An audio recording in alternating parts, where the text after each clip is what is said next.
আসসালামু আলাইকুম। আশা করি সবাই ভালো আছেন। আজ আমরা জমাখরচ এন্ট্রি কিভাবে করতে হয় তা জানব। সাথে থাকবেন।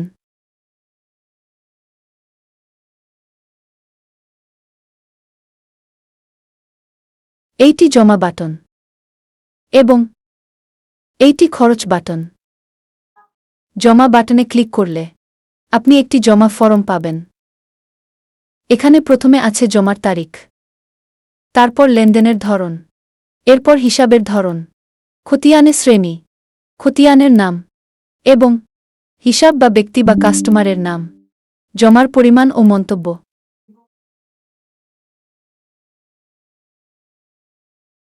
লেনদেনের ধরন নগদ বা বকেয়া হতে পারে। যেমন ধরুন, আপনি বাকিতে একটি ল্যাপটপ ক্রয় করলেন। এখানে আপনার দুইটি লেনদেন হল, একটি যার কাছ থেকে বাকিতে ক্রয় করলেন, তার নামে জমা এবং আপনার নিজ নামে খরচ। প্রকৃত অর্থে আপনার জমা ও খরচ হল, কিন্তু আপনার কোনো নগদ অর্থ কমল না বা বৃদ্ধি হল না। তাই এই হিসাবটি আলাদা রাখার জন্য আপনি লেনদেনের ধরন ব্যবহার করতে পারেন। হিসাবের ধরন।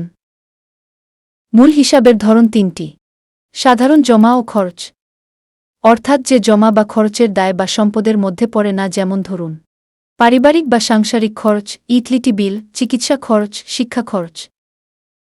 আবার জমার ক্ষেত্রে, যেমন ধরুন আপনার বেতন, ব্যবসার নগদ বিক্রি বা লাভ ইত্যাদি, যা আপনার হিসাবে কোন দায়, দেনা অথবা কোনো সম্পদ সংক্রান্ত নয়।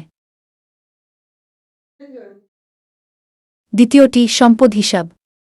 যে লেনদেনটি আপনার সম্পদ সংক্রান্ত, যেমন আপনি একটি জমি ক্রয় করলেন, তাহলে জমি ক্রয় করার জন্য আপনার নগদ অর্থ কমে যাবে। আবার জমি একটি সম্পদ, কারণ জমি বিক্রি করে আপনি পরে আবার নগদ ক্যাশ জমা করতে পারবেন।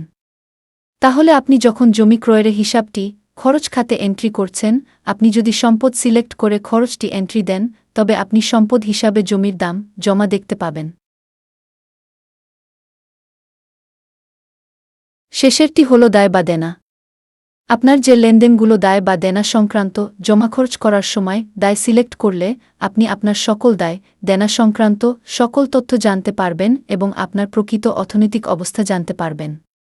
অর্থাৎ হিসাবের ধরন যদি আপনি সঠিকভাবে ব্যবহার করেন, তাহলে আপনি আপনার প্রকৃত অর্থনৈতিক অবস্থা যে কোনো সময় বুঝতে পারবেন।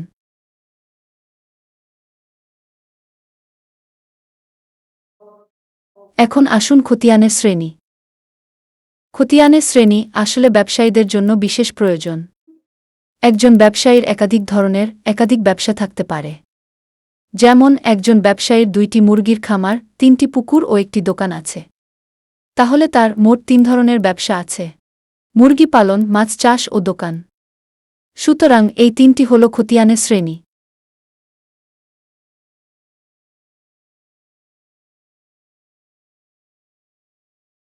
তারপর খতিয়ানের নাম বা খাতার নাম। পূর্বের উদাহরণ থেকে ব্যবসায়ীর 2টি মুরগির খামার আছে, তাহলে মুরগি পালনের খাতা 2টি, 3টি পুকুর আছে, তাহলে মাছ চাষের খাতা 3টি এবং দোকানের খাতা 1টি, বা আপনার যে কয়টি প্রয়োজন হয় আপনি এখান থেকে তৈরি করতে পারবেন। শুধু হিসাব এন্ট্রি দেওয়ার সময় আপনি কোথায় দিচ্ছেন তা বাছাই করে দিলেই সব ঠিক থাকবে। এবার হিসাবের নাম বা কাস্টমারের নাম বা কোনো ব্যক্তির নাম। প্রথমেই আপনার নিজের নামে একটি হিসাব তৈরি করুন। তারপর আর যে হিসাব আপনার প্রয়োজন তা তৈরি করুন। আপনি একই হিসাব বিভিন্ন খতিয়ানে ব্যবহার করতে পারবেন এবং তা স্বয়ংক্রিয়ভাবে বিভক্ত হয়ে যাবে।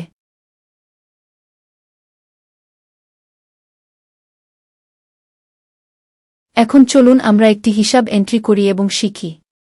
আমি একটি নতুন ব্যবহারকারী আইডিতে লগইন করেছি, তাই সব কিছু ফাঁকা বা শূন্য। চলুন আমরা একটি নতুন শ্রেণী তৈরি করি। এখান থেকে খতিয়ানের শ্রেণী সিলেক্ট করি। নতুন খতিয়ানের নাম লেখার জন্য ছোট একটি বক্স আসলো। এখন খতিয়ানের শ্রেণীর নাম নিজ হিসাব লিখি এবং সংরক্ষণ করি। একই রকমভাবে চলুন একটি খতিয়ান তৈরি করি। খতিয়ানের নাম সাংসারিক খরচ লিখি এবং সংরক্ষণ করি। একইভাবে একটি হিসাবের নাম তৈরি করি। মুদি বাজার নামে একটি হিসাব তৈরি করি।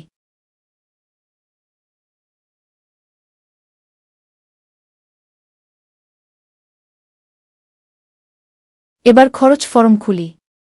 খতিয়ানের শ্রেণী, খতিয়ান এবং হিসাবের নাম বাছাই করি।